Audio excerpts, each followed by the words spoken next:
আমি তৌহিদা ইসলাম কলি, বাসা পাবনা জেলার সুজানগর উপজেলার মালিফা গ্রামে। আমি যে ঘটনাটি শেয়ার করব সেটা আমার আপন বড় ভাইয়ের সঙ্গে ঘটে যাওয়া একটি ঘটনা। আমার ভাইয়ের নাম মোহাম্মদ আমির হামজা। ঘটনাটি স্টুডিওতে গিয়ে আমার পক্ষে বলা সম্ভব না, তাই ভালো লাগলে দয়া করে পড়ে শোনাবেন। আমি সরাসরি ঘটনায় চলে যাচ্ছি। ঘটনাটি কোনো 2-1 দিনের ঘটনা নয়, পুরো 5 বছরেরও বেশি সময়ের ঘটনা। সালটা ছিল 2012। একদিন সন্ধ্যায় আমি আর আমার ভাইয়া টেবিলে বসে পড়ছিলাম।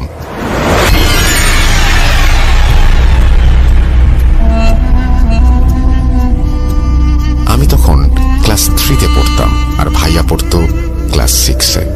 গরমের দিন হওয়ায় টেবিলের সামনের জানালাটা খোলাই রেখেছিলাম।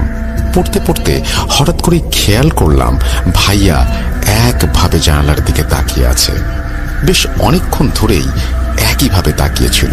একটা সময় আম্মু রাগ করে বললেন, হামজা, পড়া বাদ দিয়ে ওইভাবে তাকিয়ে আছিস কেন? আম্মুর অবশ্য আগে থেকেই ভাইয়ার উপর রাগ ছিল। রাগের কারণটা জানতে হলে একটু পেছনে যেতে হবে। তো ভাইয়ার ক্লাস টেস্ট ছিল।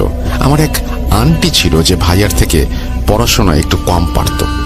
তো ওই দিন ভাইয়ার থেকে আমার আন্টিটা একটু ভালো রেজাল্ট করেছিল, তাই জন্য আম্মু রাগ করে ভাইয়াকে কষে একটা থাপ্পড় মেরেছিলেন আর বলেছিলেন, ও এত ভালো রেজাল্ট করলো আর তুই কি করলি?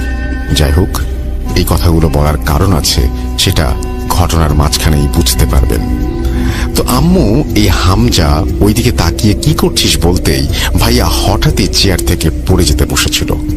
তখন আম্মু ভাইয়াকে ধরার সাথে সাথে ভাইয়া বলে ওঠে, আম্মু, আমার হুজুর আসছে, তাড়াতাড়ি কয়েকজন লোক ডাকেন, সে কথা বলবে।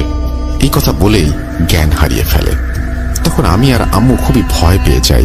আবার আব্বু তখন বাসায় ছিলেন না, তিনি বাইরে চাকরির সুবাদে থাকতেন। আমরা কি করব কিচ্ছু বুঝতে পারছি না। তখন আমার চিৎকারে পাশের বাসার সব চাচাচিরা চলে আসেন। তখন ভাইয়া সেন্সলেস অবস্থায় বিছানায় শুয়েছিল, তবে ভাইয়ার ঠোঁট স্বাভাবিকের তুলনায় অনেক বেশি ফুলে গিয়েছিল। কয়েকজন লোক আসার পরে হঠাৎই ভাইয়া তাদেরকে সালাম দেয়। তারা উত্তর নিলে ভাইয়া তাদেরকে বলে, আমার আপনাদের সাথে কিছু কথা আছে। তখন ভাইয়া আম্মুকে উদ্দেশ্য করে বলে, আগে আপনি কথা দিন আমির হামজাকে আর কখনো স্কুলে পাঠাবেন না। এই কথা শুনে তো সবাই একেবারে অবাক হয়ে যায়। সবাই একে অপরের দিকে তাকাতে থাকে।